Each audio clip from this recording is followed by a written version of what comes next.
blindsided by the results this morning. I've decided that cigarettes don't count today, and I honestly might go get a tattoo.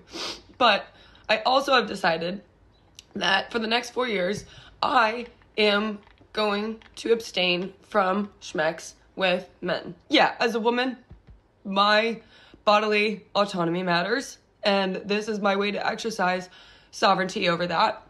So I highly encourage any other women that are single and care about progressing women's rights and still fighting for our bodily autonomy to do the same. Delete your dating apps. Everybody in my life from this moment forward, who did you vote for? If I get anything aside from Kamala, get the out of my face. President, and I think all women should stop having for the next 4 years in protest and protection of your bodies. Hello and welcome to the Weekend Spectator with Paul and Grace. My name is Grace Reilly, here with the one and only Paul Kengor, and we are coming to you now with a Trump victory. Trump is the next president of the United States, which is pretty great. I mean, no more Marxist Kamala, which is excellent news, but the reactions to the election results have been pretty insane. Reminds me of 2016, but I actually think it's worse right now, maybe. But also, I don't know, maybe it's not. But what do you think? Great and gracious Grace. Yeah, good to be with you. You know, the meltdown that a lot of these people are having, it probably is worse in 2016 because, you know, the Democrats, shame on them, have convinced so many of these people that that this is Hitler, that he's a fascist, that he's going to destroy democracy, which, I mean, those weren't even charges that they used in 2016. I got to tell you, one of my daughters sent me a social media post from someone she knows and it was from a girl in New York. And this girl is just despondent. I mean, she described this overwhelming darkness that she said. I mean, she sounded suicidal. And she's only probably 18, 19, 20 years old. And after everything, she's a victim, frankly, of the liberals. I mean, they drilled into her head the idea that, you know, this is a takeover by Hitler.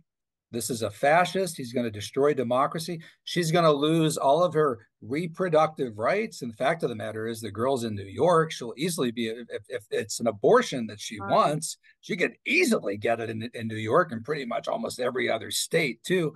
All lies, though, because Trump's not even going to touch that. He's not even going to touch it. No. And I'll tell you, in all seriousness, I read that, and at first I was tempted to laugh, like, this is crazy. And then I started reading on. And I thought, this is sad.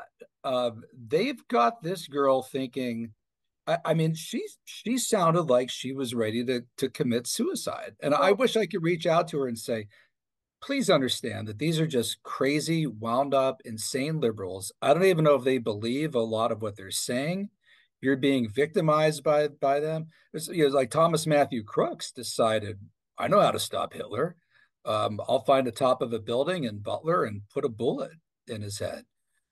So this can incite some people to violence, and in other cases, just the opposite, perhaps violence to themselves because they're so depressed. Well, and the reactions have been of extreme despair from a lot of people, and right. A lot of conservatives find it all funny, and yeah, haha, some of it is. But at the same time, what I've seen has actually been pretty mind-blowing, because there have been, and I'm saying for the young people in my generation posting on social media, there have been a lot of posts that are very serious about how now we're losing all of our rights. Women are losing their rights. I saw someone sharing a post about women being called property, and and Black Americans too, that they're going to become slaves again. Posts like that have been circulating around. And that's, first of all, absolutely insane and has absolutely zero basis. But people really believe this. So a lot of people on the left, a lot of good intentioned people, and I want to make a distinction here. Yes, there are some leftists that are crazy radical, but there are also a lot of people who just have good hearts and they see this stuff. And of course, they don't want women to lose their rights. Of course, they don't want a racist president. Of course. But what they don't understand is that everyone agrees on that. Conservatives agree on that. And that's not the case at all. And what what really is the craziest about all of this is the selective memory that people have, because Trump was in office for 4 years. Right. None of this happened. No one lost any rights. He And gave in them their vaccine. I mean, they don't love him for that. exactly. And in fact, That they tried to force everybody to take.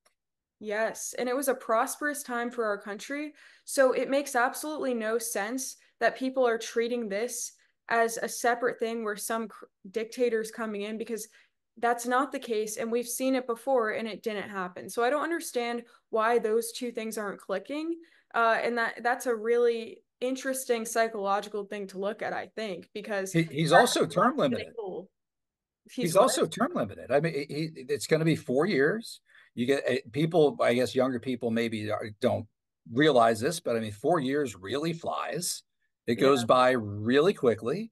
He'll be in his early 80s. Of course, they've been whipped into a frenzy to be convinced that he's somehow going to, I don't know, what's he going to do, Grace? Barricade himself in the Oval Office January 2029 and chain himself to the desk? Well, and this is exactly If he does, who cares? Right? Move him out with the desk. Yeah, and just like you're saying, when you have this insane rhetoric coming from the left, I mean, no wonder people are trusting them and freaking out about this.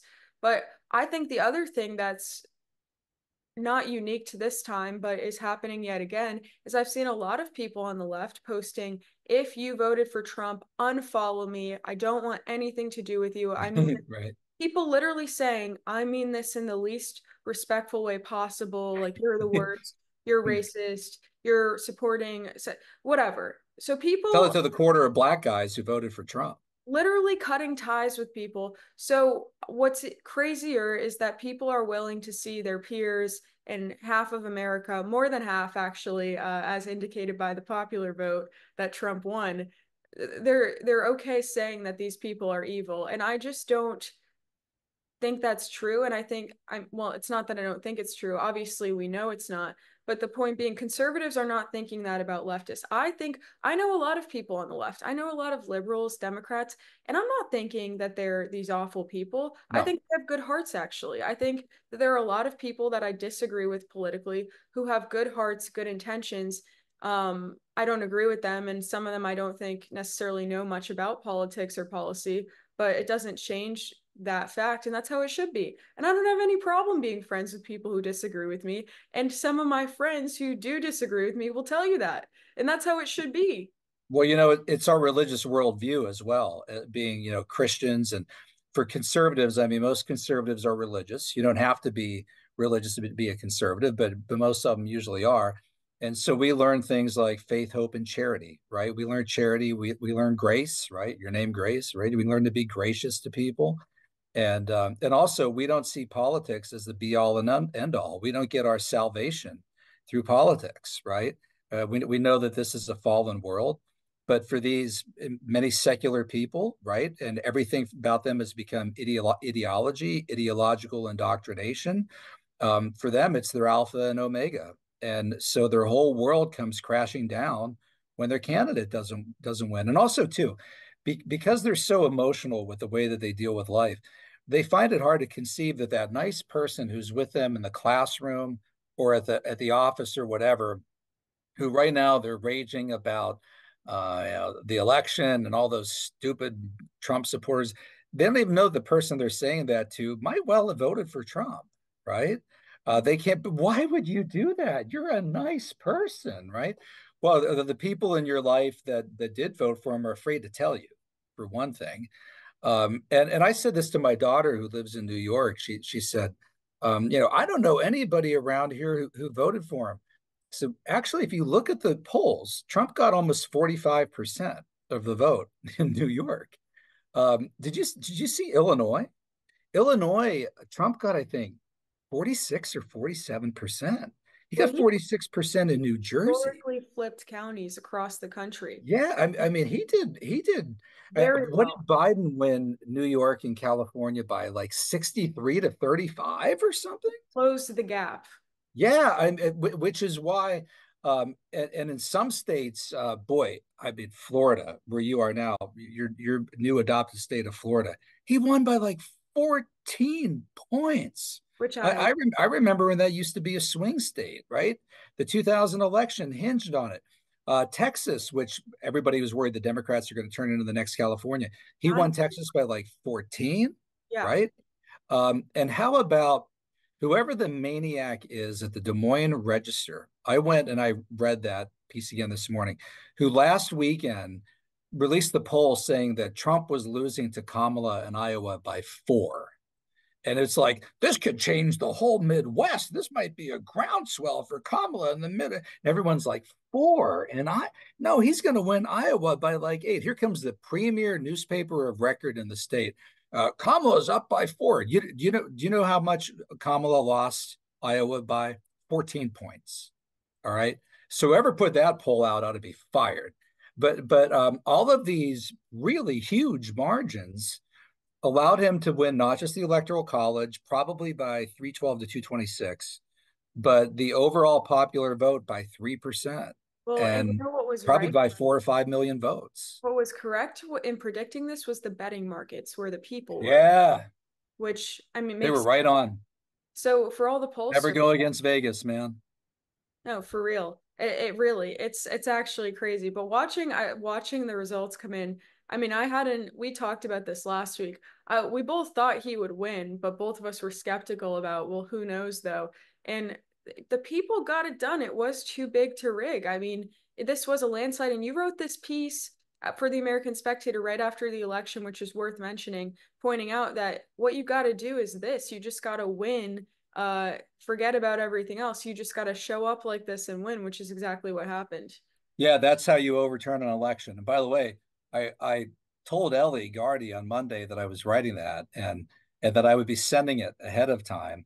And she and also my editor for the Pittsburgh Tribune Review both are like, "You're pretty confident, aren't you?"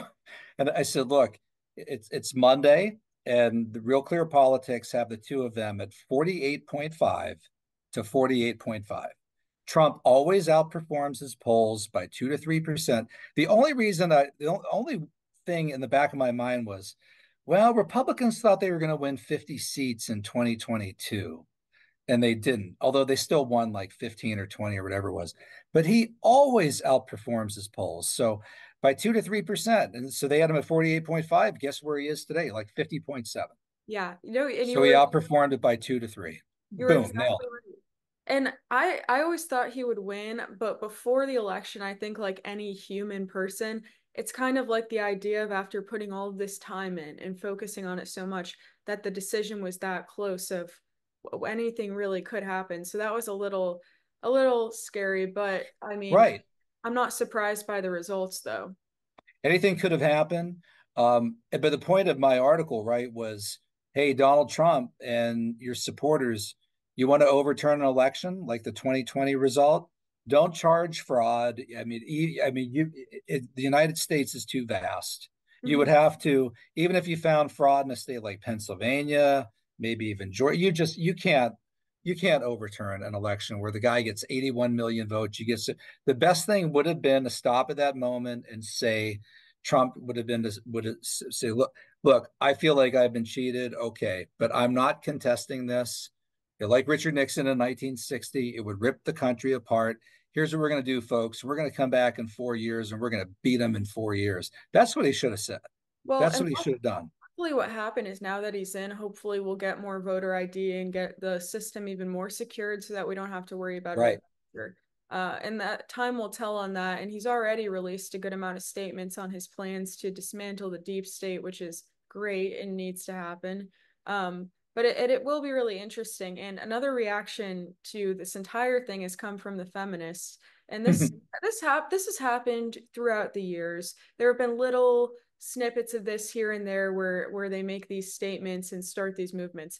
But this is really, especially this time around, it's definitely gone more viral and been louder, how the feminists are hopping on the 4B movement, which means that suddenly and finally, they've realized that the answer is abstinence and not yeah.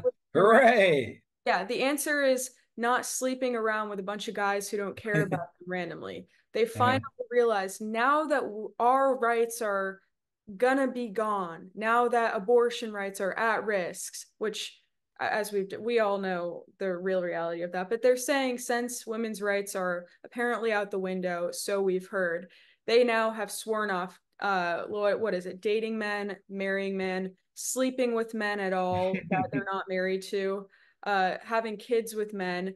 So Right. I mean, I fully endorse this. Yeah. We were talking That's to their punishment to us guys. They're going to boycott us. yeah, boy, Right. that's exactly. And to my fellow women out there who are wanting to jump on this bandwagon, thinking, ah, dang, now that I can't get an abortion, I just have to stop letting men do this to me that I don't know and that aren't married to me. I'm so sorry that it took this to bring you to that conclusion. Right. Right. Really, Yeah, I'm and so they're cutting their hair, right? And this isn't like Audrey Hepburn in the nun story, right? Giving her in the convent, giving herself to the Lord, right? Cutting her beautiful hair for modesty and humility.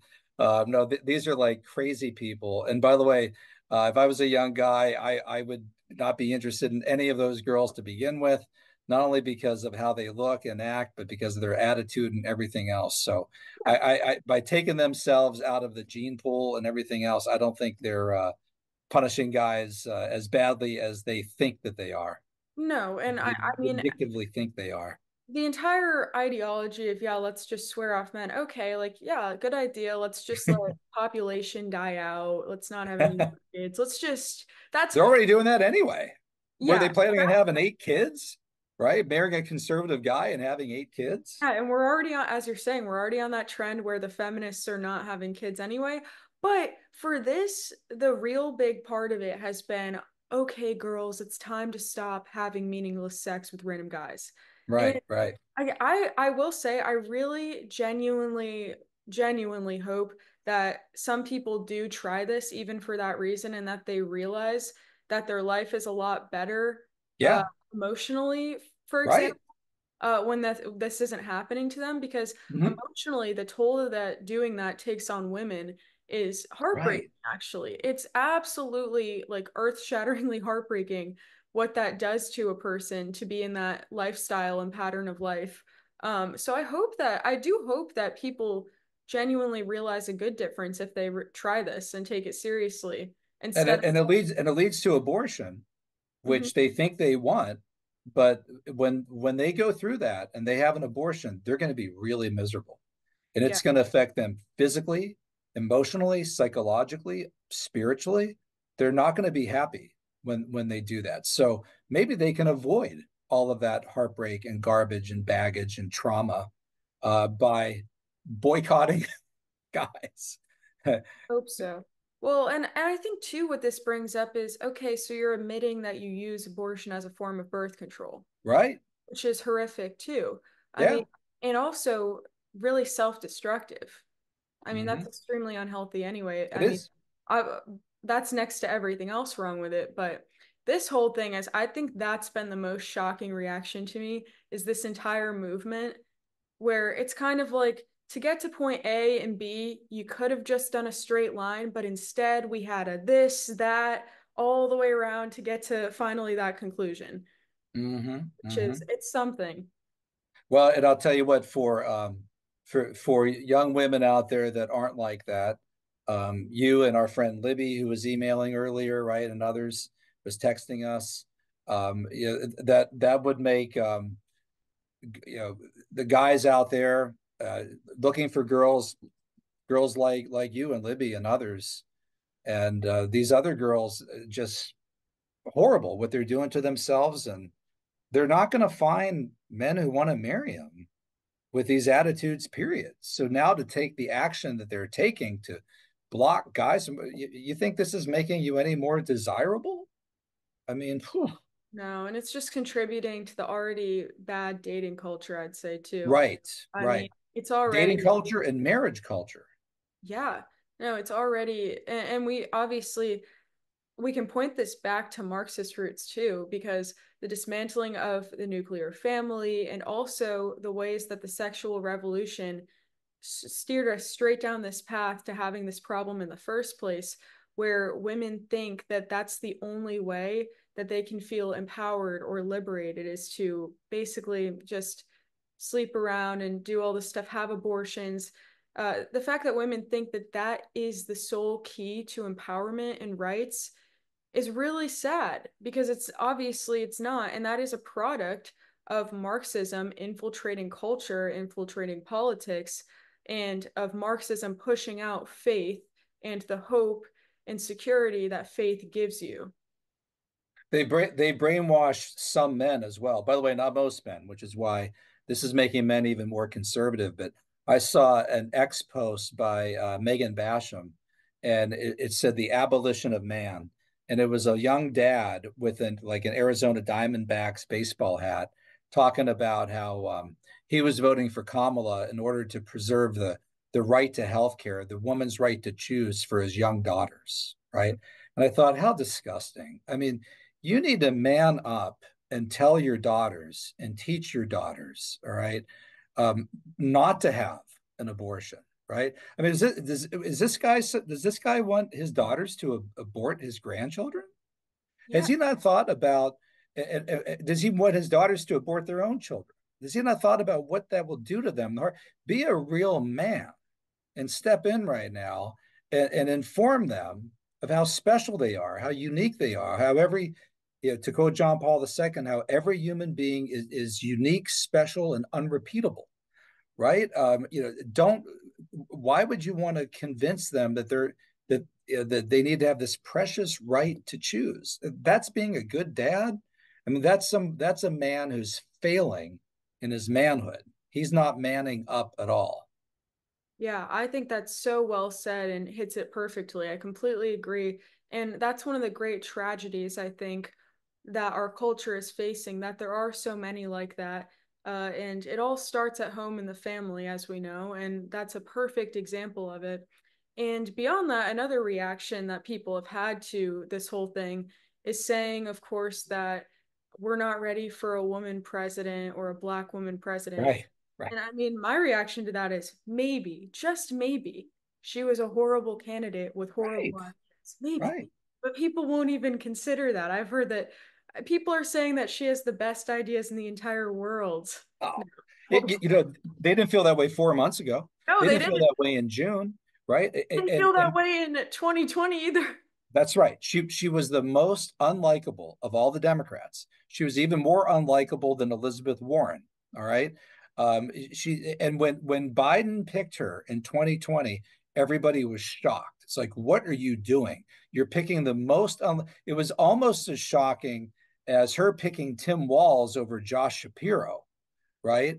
I mean, and then of all things, I remember we've talked about this a number of times. I remember people telling me, like back in June, "Hey, professor, you teach political science. What will happen if Biden were to withdraw from the race? What would happen at the Democratic convention?" I would say, "Oh, well, that'll be fascinating. You'll have a real convention for a change, a truly democratic national convention, right? Smoke-filled rooms, people deciding between Gretchen Whitmer, Gavin Newsom, Josh Shapiro. Well, what about Vice President Kamala Harris? Oh, no. They're not going to pick her. I mean, no one likes her.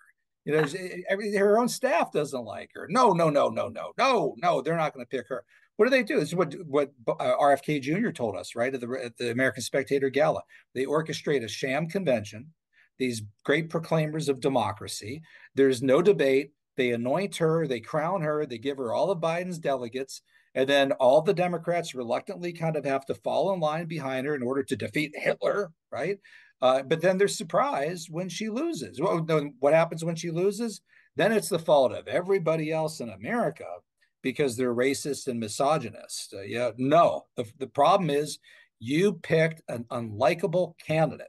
All right. Just like you picked an unlikable candidate with Hillary Clinton. Nikki Haley isn't unlikable. Condoleezza Rice is, let me think of a Democrat, a woman who's a Democrat. Susan Rice, right? She was likable. I thought Biden was going to pick her in 2020. You have to pick somebody who's likable. They didn't do that. No, that's a good point. And to finish us off, quick reaction to this. We had shared it. It's Jake Paul's tweet, and he made a lot of people have been making these great points. But with Trump 48 hours not even in office yet, call with Putin to end Russia-Ukraine war, ceasefire in Iran, Hamas calls for an immediate end to war, and China hopes for a peaceful existence with America. And in 4 years with Kamala as VP, of course, none of that happened. So the point being, already with this election, things across the world have gotten to a slightly more stable place, or at least look like they're headed in that direction. Which those four things, at least 3 out of 4 of them fell apart in the last 4 years, and also too, the Republicans are really going to win the Senate. In my home state of Pennsylvania, Dave McCormick beat the awful Bob Casey, who I wrote a piece for us calling him the worst the worst senator in America. And Bernie Moreno won over Sherrod Brown in Ohio. I'm disappointed. I thought Republicans were going to win the seats. Baldwin in Wisconsin. I thought they were going to win the Michigan Senate seat. And even right now, at this moment, it looks like they may not win the Nevada seat between Rosen and Brown. I really thought that he was going to win that. I think there's still hope for Carrie Lake in Nevada. Ironically, all the others, Republican was way ahead, and then it closed, and then the Democrats just bumped it. Right now, Carrie Lake is well below, but always a mess. Yeah, Arizona's weird. Arizona comes in really late for Republicans all the time, so who knows what will happen in Arizona? No, that's a great point, but because of this, it's really important. And Democrats, you probably say no. I think you ought to be happy about this because it means that we're not going to spend the next 4 years with your majority in the House or Senate every day trying to impeach Trump. All right, and maybe I don't know, maybe that's what you want, but wouldn't it be nice just to have for 4 years where that time isn't wasted because you're not going to impeach him anyway. So you let the guy govern for 4 years, try to get along. It's only 4 years, all right? The world's not going to end. Lighten up. Yeah, that's a great note to end on. And your life will probably get better. You'll probably have more money in your pocket, and True. That's a good thing. And hopefully, won't pay $7 for butter, Joe Scarborough. Exactly. No $7 for butter. Well, thank you so much for joining us this week. It's been a lot of fun to be with you. Great election results. So glad that we had a happier episode this week. And we'll see you next week. Make sure that you check this out, spectator.org. Check out all of the articles up there. You never want to miss them. And always share this with your friends. Like it. Do anything you can to boost it. We really appreciate it. But have a great week. Grazie, Grace. See you all next week.